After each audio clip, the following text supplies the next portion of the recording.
Blessed day, everyone. I'm Janice Delacruz, your trusted wealth coach, author, and speaker. Welcome to my interview series entitled Nanay Knows Best, inspiring stories of empowered Filipina mothers. Join me for 30 days as I feature and honor mothers who serve their families and their communities with joy, hope, and love.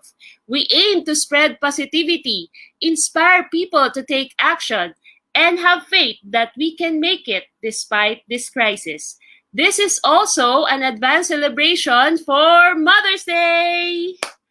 Our special guest for our sixth live episode this Saturday morning is first and foremost a hands-on single mom of three boys, namely Rafael at 13, Gabriel who is 11, and Nathaniel at 9. She is an empowerment speaker, entrepreneur, events manager, and a habits coach. She has been invited to talks in several organizations and also had TV guestings on ABS-CBN as a resource person. Every month, she conducts her talks, You Got the Power, empowering men and women with unstoppable mindset to enjoy their lives and go for their dreams. Let us all welcome on this show, Nanay Badette Araullo. Hi, Hello! Jenny. Hello, everyone. Happy weekend. Wow. Thank you very much for waking up early this Saturday morning to be with me in this interview. And how are you so far? What are you grateful for today? I'm right now. I'm grateful that I'm breathing. I'm alive. I'm grateful for this opportunity to connect to other moms out there and to everyone. And I'm grateful that I just had my birthday. Yes, So there. yes, yeah, I'm your grateful for birthday. yes, thank Wow. you. I'm grateful for all the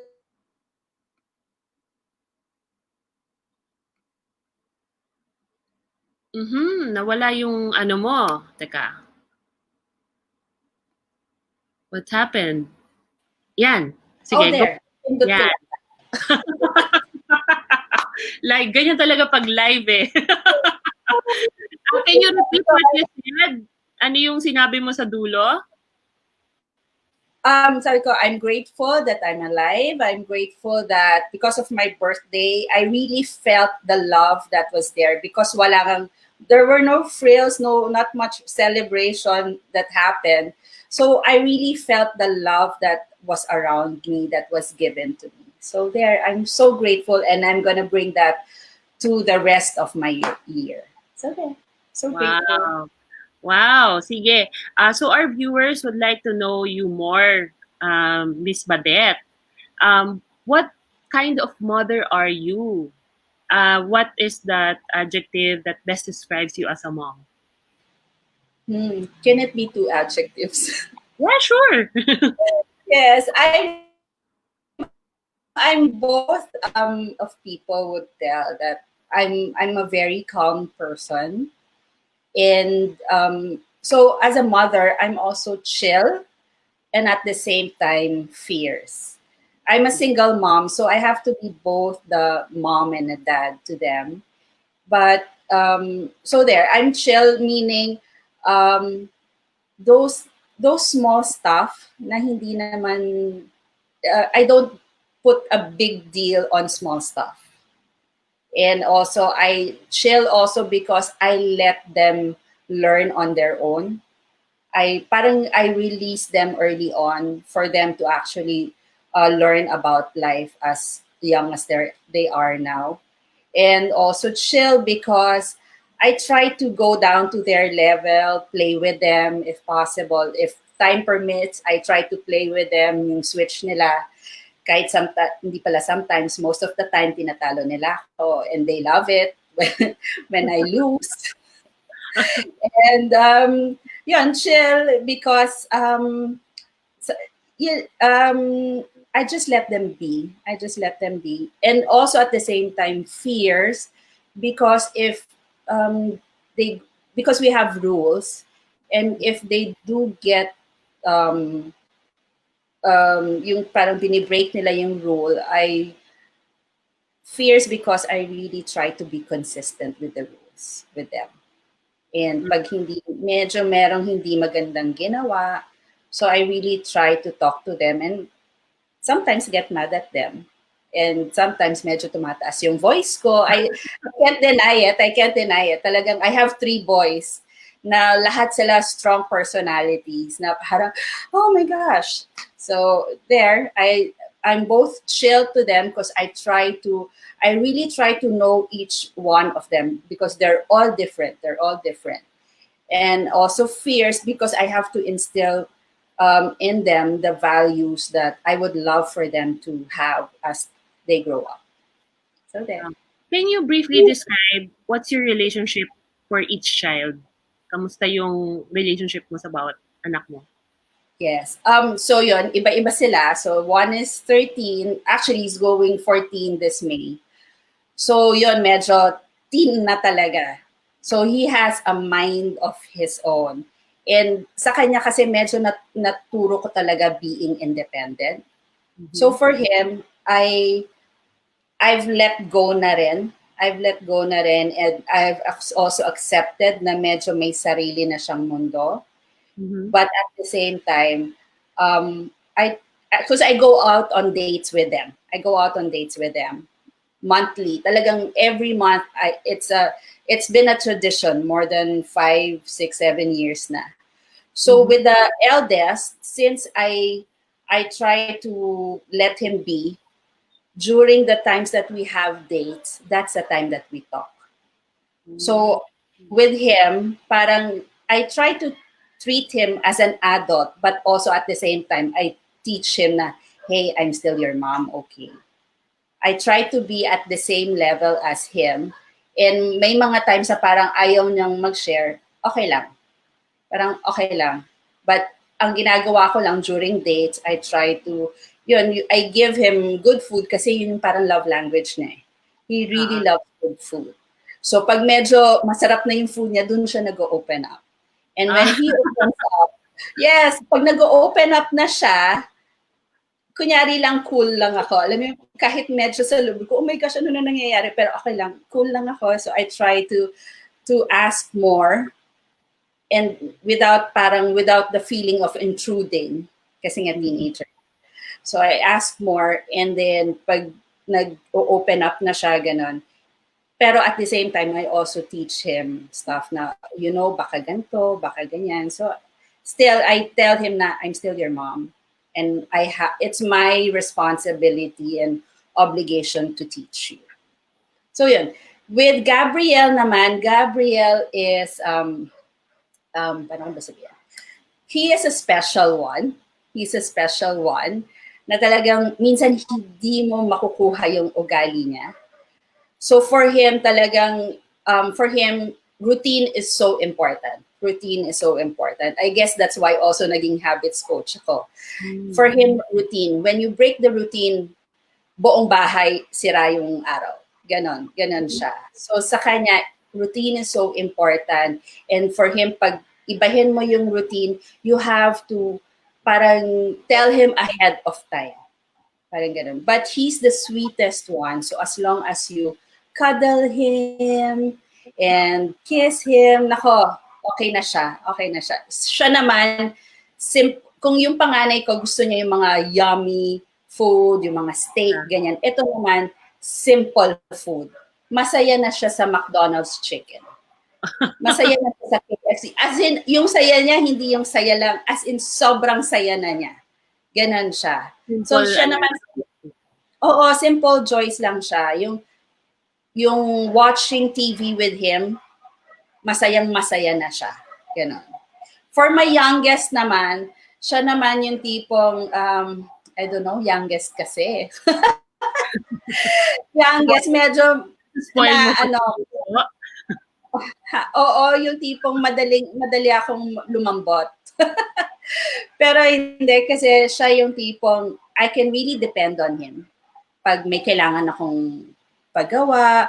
But at the same time also, like ngayon, kasama ko siya, before I went here sa room, sabi niya, Mom, good luck. You can do it, Mom. So yung ganon, parang siya din, parang I try to teach him na rin how to be on his own.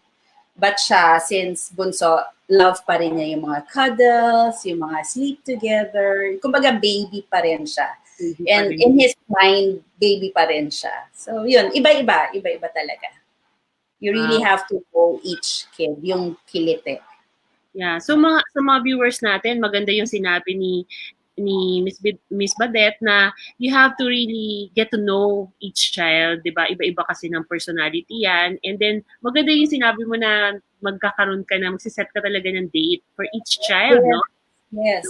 So that kasi nagkakaroon ng deeper conversations, 'di ba? Nakakapag-open up sila sa iyo because talagang one-on-one siya, 'di ba? Yes. And they really look forward to it kasi we set it at the end of the month. So, I really look forward to it. Eh, ngayon ng quarantine, so I'm thinking of a way how to do it. Parang inisip ko na lang, okay, magpapadeliver ako and then we stay inside the car. Yun. Parang kunyari, di ba, date pa rin. Okay. So, most of the time, you're together with your kids, right? Yes. And especially now that we are in a lockdown, ano yung parang ways, how do you take care of them? Or how do you, can you share to us yung parang routine nyo on a daily basis now that lockdown tayo? Diba? Okay. No mga first few weeks, parang ang hirap, gigising sila 12, you know, tapos parang wala talagang, sira talaga yung routine. Even for me, sira din yung routine ko. So, ang ginawa ko, para lang magising sila, so nag-set ako ng alarm 8:15. So even if they sleep, let's say 11:30, 12, they still get the 8 hours of sleep that they need. So I set that 8:15, pero most often they don't wake up at 8:15. But at least medyo near that time, before 9 o'clock, they're up. But dumating din yung time na they really they don't mind the alarm. So parang, okay, what can I do? Eh, syempre, yung TV time, medyo kinocontrol ko din yung TV time. So, sabi ko, okay, if you don't wake up by this time, I can't give you your TV time. So, lahat sila pag naririnig na yung alarm ngayon, gising na sila, di ba? Gising na sila. Kasi parang yun din when it comes to, I always tell them, whatever I say, I do. Yeah. So, ingat din ako sa sinasabi ko. So, when I say something like that, I really have to implement it. So, minsan gusto ko ng pagbigyan, I can't. So, yun, when it comes to rules, be careful then. Para you establish the authority, you have to be consistent in implementing them. So, hinay-hinay din. Parang don't say something that you can't follow through. So ngayon yun, that's the routine. They wake up, the alarm is 8:15 pero gigising mga yan 9. Kasi sabi ko, pag 9 hindi pa kayo gumigising, no more TV. Sabi ko gano'n. So then they wake up and then I let them exercise. So sabi ko, anything, bahala na kayo sa sequence. Basta the exercise is there, breakfast, take a bath. Yun yung sinasabi ko. So nakakatawa kasi iba-iba sila ng sequence. Basta sabi ko, just do that, those 3. And then, bahala na kayo. And then, you can watch TV by 11 o'clock. And then, they have their chores. Na iba-iba, naka-rotate yun . So, like, setting up the table, ganon. And yun pala, sabi ko sa kanila, fix your bed pala in the morning. So, yung iba, finifix kagad. Yung iba naman, after they bath, that's the time they fix. Kanya-kanya. Parang ako, yun, I mean, yung pagiging chill ko, ganon. Yung kumbaga, I set the rules, but bahala ka na how you do it. Parang, I don't wanna stress over it. Parang ganon. And hindi siya spoon feeding talaga na pag nag-set ka ng rule, ito yung kailangan mong gawin, sundin. Diba? To the letter. Parang you just set the general rule and it's up to you how you do it or when you will do it. Basta for as long as you're following that rule, di ba? Yes, kasi iniisip ko, they also have to learn how to think for themselves, how they will do it. Parang, kasi pag spoon feeding, pag wala ka na, also, mawala sila. Parang, also, what will I do? Parang gano'n. So, nakakatawa lang, kasi they all have their own kinds of exercise. Parang sila na gumawa ng sarili nilang exercise. And then yon, after that morning routine, bahala na sila. The TV will turn on 11 and then we'll have lunch. Okay, sabi ko, after lunch, no more TV. That TV will turn on around 4, 5. Yun. Kasi ngayon, isip ko sa... Do they still study? Nag-aaral pa ba sila at this point? Yung the two youngest, tapos na. Summer. Kumbaga summer na talaga. And then the eldest, UST siya. So may online class. May online class sila. Yeah. So, pero sometimes, nakikita ko, hindi naman siya nag-online class. I like him. Parang, sumusunod naman siya. So, do you also teach them, like, kung halimbawa wala tong lockdown and they need help, parang nag-tutor ka ba sa kanila in their studies? Actually, no. Hindi. Hindi kasi parang nung grade 1, grade 2, I teach them. But then I realized if I don't let them go, parang imposible naman up to college, tinuturuan ko sila, di ba? So sabi ko, I have to teach them how to study on their own because nung bata naman ako and most of people yata nung bata naman, we learned on our own. So sabi ko, I have to teach that to them. So around grade 2, binibitawan ko na sila. Yung half-half na lang. Mm-hmm. And pag grade 3, wala na talaga. I really don't help them. And if they fail, then they'll learn. Parang hindi naman katapusan ng mundo kung babagsak sila. Tama. Diba? You don't pressure them to really excel in school? Ganun ba yun? Nung son ko, yung eldest son ko, when he was like grade 1, the pressure was there. But then, as mommies, we learn as we go also. So I took out the pressure with him. And then sabi ko, oo nga naman. Sabi ko lang sa kanila, I'm not asking you to be number 1, number 2 with the class, but I'm asking you to do your best. And I always tell them this, it's okay to make mistakes. Sabi ko sa kanila talaga, it's okay to make mistakes as long as you learn from it. Kasi if you do it over and over, okay, there's something wrong.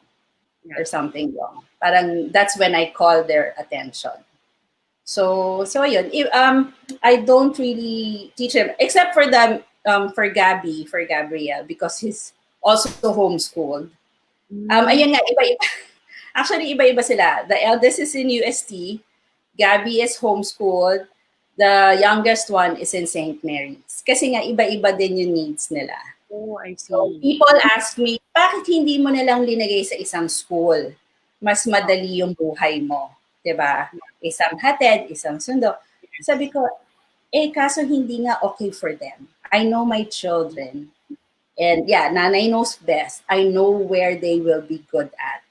And yeah, it's working naman. Okay naman lahat. So si Gabby rin, though he's homeschooled, what I do, those subjects na hindi naman kailangan na turuan talaga, like Christian living, hindi ko naman siya kailangan tutukan doon, di ba?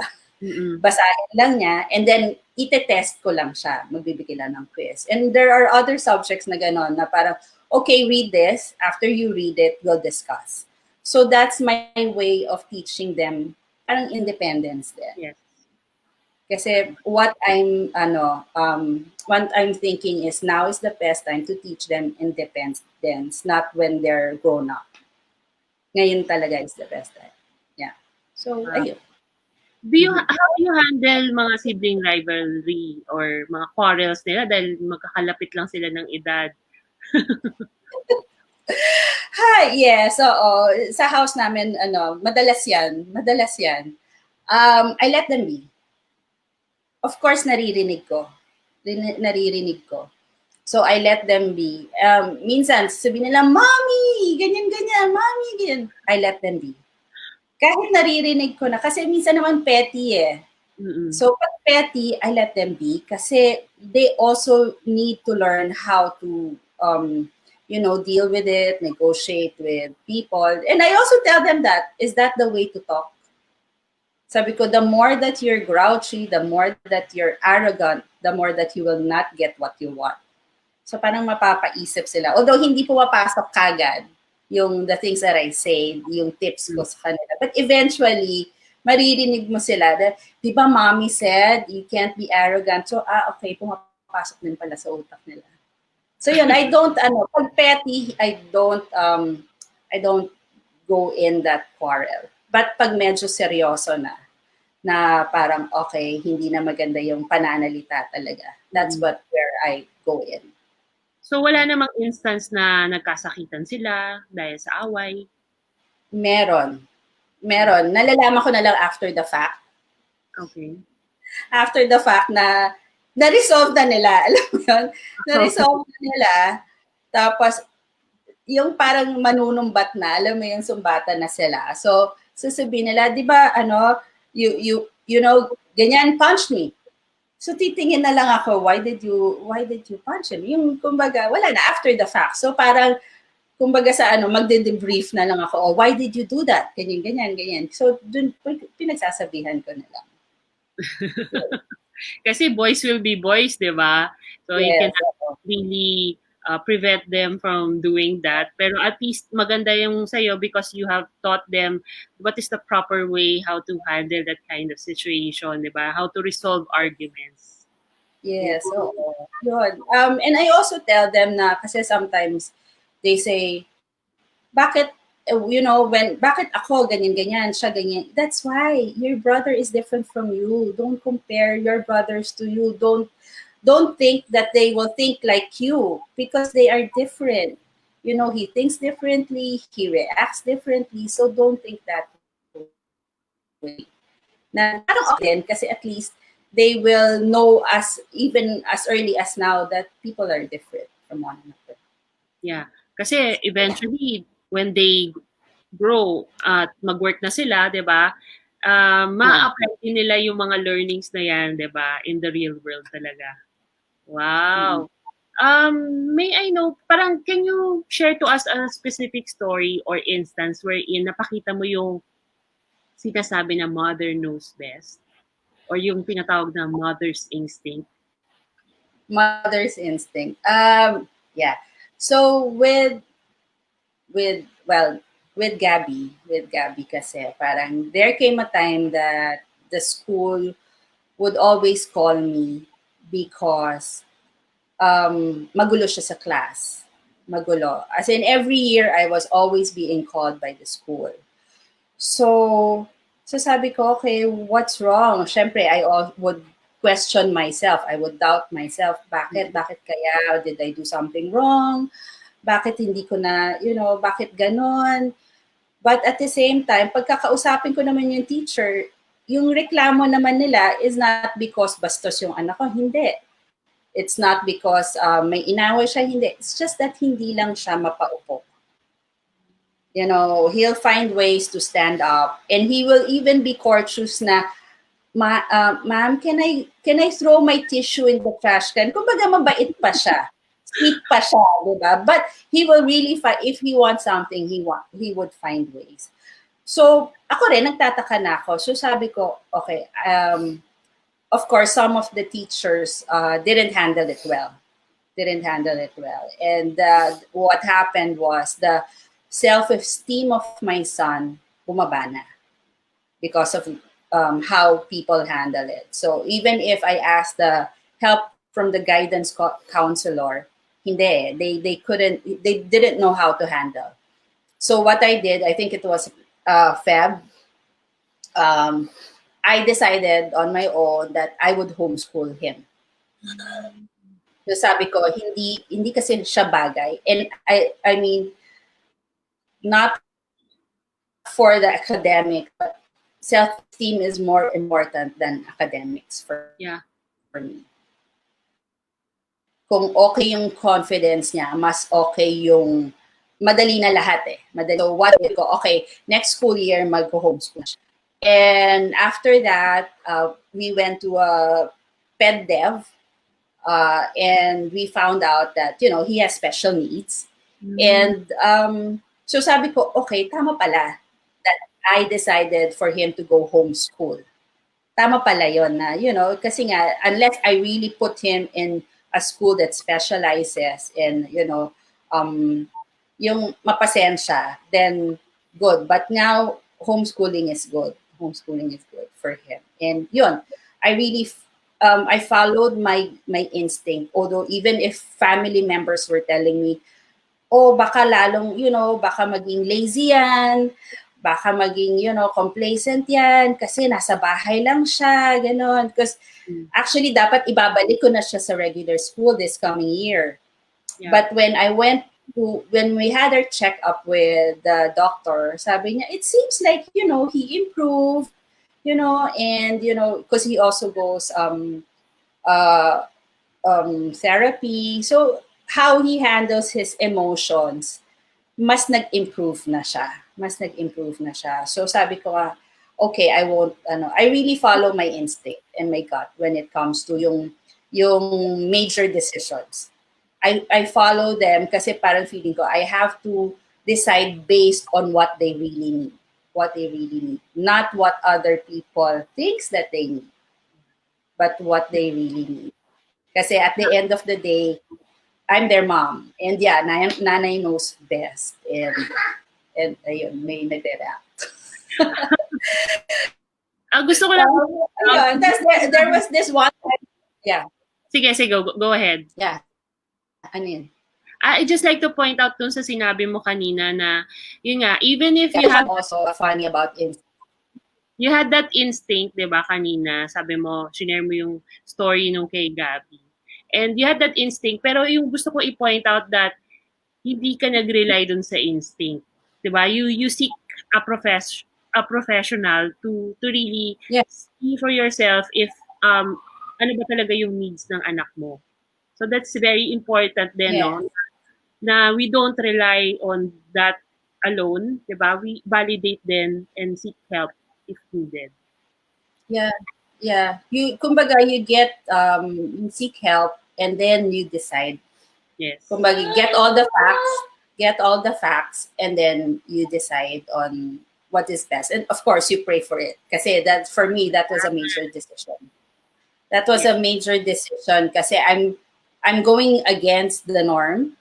I think he's the first one sa family namin that's going to homeschool. And I'm curious to know, ano yung naging reaction ng mga kapatid niya when you do that?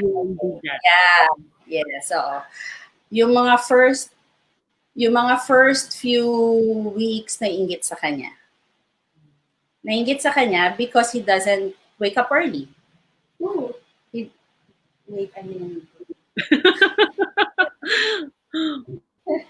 yung bunso ko yan.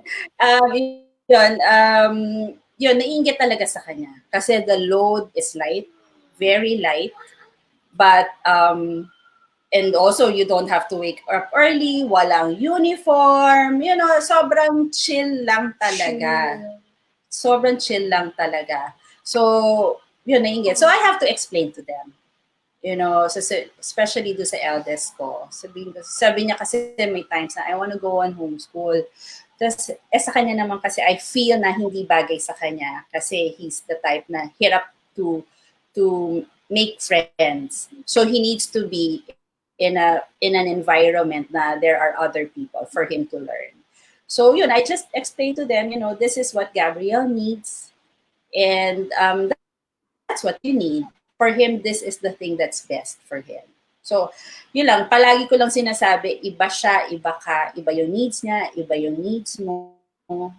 So, yun ang sinasabi ko sa kanya. And I try to point out na lang what's good with his situation.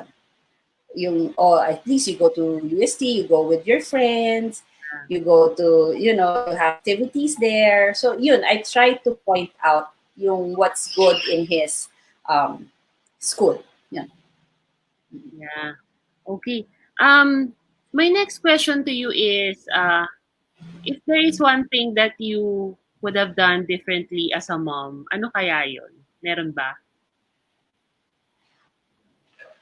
And actually, wala. Pag may For seniors, me, wala.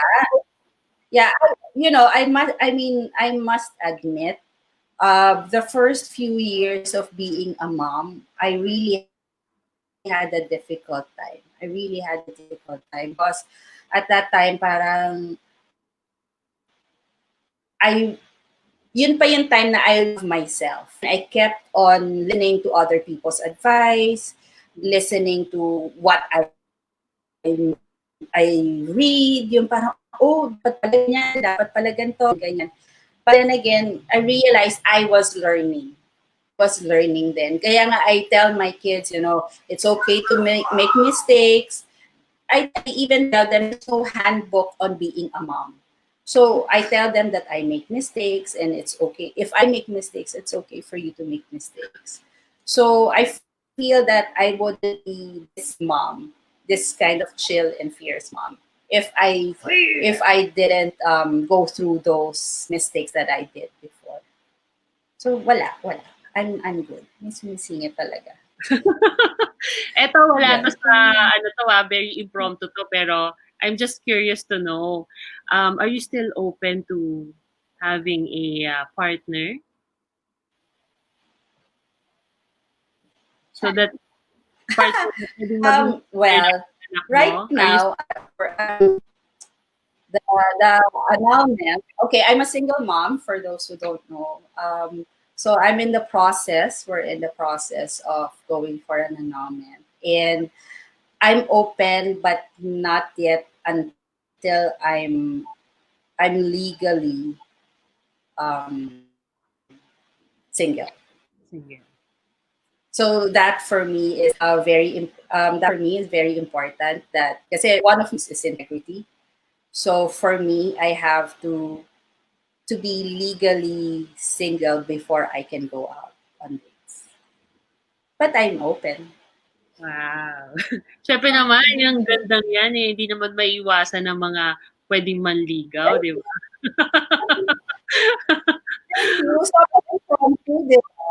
So for all single moms out there, let's be open. And I think being single, being a single mom, if you we're still entitled to be happy. We're still entitled to go on a relationship. So I feel that if you do want to have relationships, um, it's better to go on a relationship. Now you don't have any baggage. So one, parang iron it out with your ex, and also iron it out legally, so that hindi babalik sa'yo. Walang problema in the future. Tama. So yeah. And it's also Yeah. being fair dun sa magiging partner mo, di ba? So, yun din yung Yes, oo. And also with the kids. With and the with the kids. kids, of course. Kasi syempre, sila kailangan Oo. isipin mo rin, di ba? Wow! Ang sarap ng kwentuhan natin, Miss Yeah, because Badette. kasi with Okay, so for my last question for you, what is that one life lesson or value that you want your children to remember from what's that one value? To always be, I always tell them, yeah, to always be kind. But at the end of the day, I think the one thing that they will remember me up to now, when I ask them, it's okay to make mistakes and learn from them. And it's okay to try out and make mistakes. At least you learn from them. Because I tell them, you'll never know until you do it. you? And ayun, so it's okay. It's okay to make mistakes. You know, And besides, that's if the they one thing. I think yeah, besides sabi yun. if they make mistake, you're there naman to be there for them, Yes, right? yes, yes. Yes. Minsan papangaralan ko, minsan magagalit ako. But at the end of the day, I'm still here, to help you out. Nice. Okay, so this time I'd like to invite you to promote any of your business or your advocacy, and then any final message to all the mothers to encourage and inspire them. Go ahead. Um, Yeah, thank you. So thank you for inviting me. And I'm a habits coach. I have a Facebook page. It's Habits Coach Bads. I'm also in LinkedIn. Look for Badette Araullo. And I have an online course. It's Train Your Habits. Actually, one is starting tonight, but I'm gonna have another batch maybe by end of April.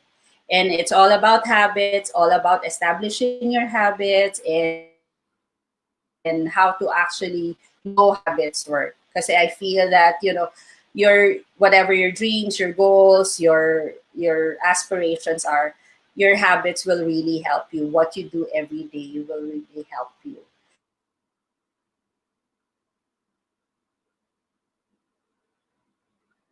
Okay, Badette, are you still there? Yan, medyo naghang na yata yung kanyang internet. So far, ang dami nating natututunan. So, kayo mga viewers, please type in the comment section if you have any key takeaway so far from this session. So, thank you very much. At sinubaybayan nyo kami for the past 37 minutes. It's really a great opportunity na makakinig tayo ng life story ni Miss Badette and how she was able to really handle this kind of situation. Okay, medyo ano lang yata, na-disconnect siya. So we'll try to have her connected again. But so far, what I picked up from Badette is talagang she's a strong woman. Would you agree? Kasi dahil na overcome niya yung pagiging single mom and she was able to really na-disconnect ka. Welcome back. I know! May Meron gumamit ako ng internet. Yeah, for moms, going back for moms, I think one of the best things to do for your kids is actually to love yourself. Yeah. Oh, may nag-second emotion. May nag-second Yeah, to really love yourself, because that's what I learned throughout this journey, mom. Because once you love yourself, it will trickle down to your kids. And once you love yourself, you'll be more accepting of each of your child's quirks, each of your child's behavior and how they think. Parang mas madaling to have compassion on each of them and accept them for who they really are. And yeah, just accept them. And it's okay to make mistakes. And yeah, what I tell pala, you are the best mom for your kid. You're really the best mom for your kid. No one else but you. So don't doubt being if you're doing the right thing. Yes, you're doing the right thing. Wow. Yeah, thank you. Totoo yan, no? Kasi some moms tend to compare themselves to other moms, di ba? In how they raise their children. True enough naman na talagang ikaw naman na nakakaalam kung anong best para sa anak mo. And whatever it is that you are going to do is something good for them. And it's best for them, actually. Wow, thank you very much. Gusto ba ni Bunso na mag-join sa atin ngayon dito sa interview na to? Ayaw na niya. Ayaw na, nahiya na. Tatanungin ko na sana kung gusto niyo mag-join and gusto niyo magbigay ng message sa'yo. Wala, nahiya na. Na-shy na. Okay. So friends, if you need some help in terms of your habits, especially kapag ganitong times na wala naman tayong masyadong ginagawa, so please do get in touch with Coach Badette for any help sa kanyang courses, okay? So there you have it, friends. We have heard the wonderful story of Nanay Badette and her kids. Join us again tomorrow for our next episode of Nanay Knows Best. Stay safe and healthy, everyone. God bless. Bye-bye. Bye. Thank you. Bye. Thank you.